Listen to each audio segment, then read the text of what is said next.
ओम शांति। बाबा ने आकर हमें माया को जीतने की शक्ति प्रदान की है और साथ साथ टाइटल भी दिया, बच्चे तुम माया जीत हो। तो हमें काम को जीतने का जज्बा अंदर में होना चाहिए। काम वासना चाहे कितनी भी प्रबल हो, लेकिन हमारे साथ ईश्वरीय शक्ति है। हमें उस शक्ति के बल से इस माया को हराना ही है। इसलिए पहली चीज है, स्वयं से दृढ़ प्रतिज्ञा कर ले, मुझे पवित्र बनना है। इस काम महावैरी ने मेरा सब कुछ छीन लिया है, मेरा राजभाग्य नष्ट कर दिया है, अब मैं इसे नष्ट करूंगा। ये संकल्प, ये प्रतिज्ञा हमें बल प्रदान करेगी। हम जानते हैं कि केवल प्रतिज्ञा करने से काम वासना को नहीं जीता जा सकता। दूसरी प्रैक्टिस हम रखेंगे, मैं आत्मा परम पवित्र हूँ, मैं पवित्रता का देवता हूँ, देवी हूँ, पवित्रता का सूर्य हूँ, मैं देव कुल की पवित्र आत्मा हूँ। अपने देव स्वरूप को याद करेंगे, पवित्र संस्कार जागृत होते जाएंगे। तीसरी प्रैक्टिस, बहुत अच्छा योग अभ्यास, क्योंकि बिना योग बल के माया को जीतना संभव नहीं है। फिर भी हम याद रखेंगे कि माया को एक दिन में नहीं जीता जाता। काम के कोई भी संकल्प आपको आए, उसे दूर करते चले और आगे बढ़ते चले। निराश होने की आवश्यकता नहीं कि ये संकल्प हमें क्यों आ रहे हैं, क्योंकि काम को संपूर्ण रूप से जीतना ये एक लंबी यात्रा है। कुछ भी डिस्टरबेंस नींद में भी होता है, उसको जल्दी से जल्दी समाप्त करके आगे बढ़ें। तो हमें माया जीत बनना है, और जिन्हें इस माया को जीतने का दृढ़ संकल्प होता है, बाबा की बहुत ज्यादा मदद उन्हें मिलती है। इसी के लिए बाबा कहते हैं, जो हिम्मत रखते हैं उनको बाबा की बहुत मदद मिलती है।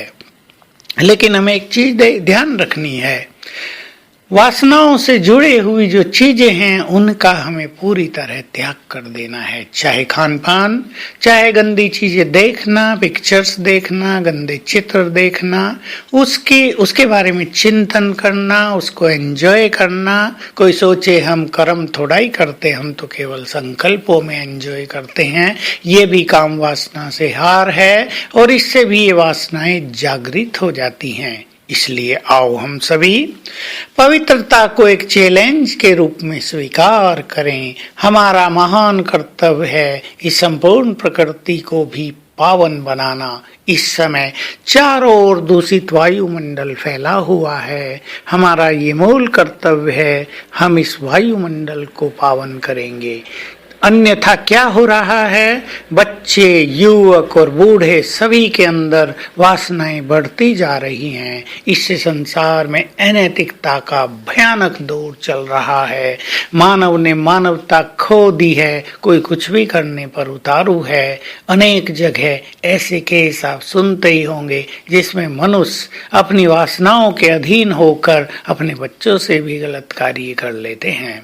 तो हमें इस वातावरण को योग बल से समाप्त करना है, ये हमारी जिम्मेदारी है। साथ साथ हम ये भी याद रखेंगे, हम आधार मूर्त हैं। हमारी प्योरिटी इस संसार को पावन बनाएगी। हमारी स्थिति सृष्टि की स्थिति उत्पन्न करती है। जैसी हमारी स्थिति वैसी ही सृष्टि की स्थिति होती है।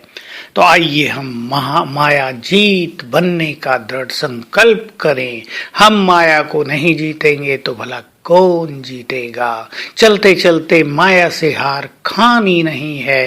प्रतिज्ञा में अपने को बांध लेना है, कुछ नियमों में अपने को बांध लेना है। नियमों में बंधा हुआ मनुष्य काफी सुरक्षित हो जाता है। जो नियम नहीं बनाते वो ढीले रहते हैं, अपने को लूज कर देते हैं। तो हम सभी आज बहुत अच्छी प्रैक्टिस करेंगे। मैं पवित्रता का देवता हूँ, पवित्रता का सूर्य हूँ, और परम धाम में पवित्रता के सागर बाबा। हम आत्मा बनकर उड़कर चलेंगे परम धाम। पवित्रता के सागर की पवित्र किरणों के नीचे बैठेंगे, उनसे पवित्र किरणें रिसीव करेंगे। कुछ देर स्वयं में पवित्र किरणें भरकर वापिस आएंगे देह में, चारों ओर फैलाने के लिए। मस्तक सिंहासन पर बैठेंगे और फील करेंगे मुझसे चारों ओर पवित्रता की सफेद किरणें फैल रही हैं। फिर ऊपर चलेंगे, बाबा से पवित्र किरणें भरेंगे, नीचे आएंगे, फैलाएंगे। ये अभ्यास आज सारा दिन चालू रखेंगे। ओम शांति।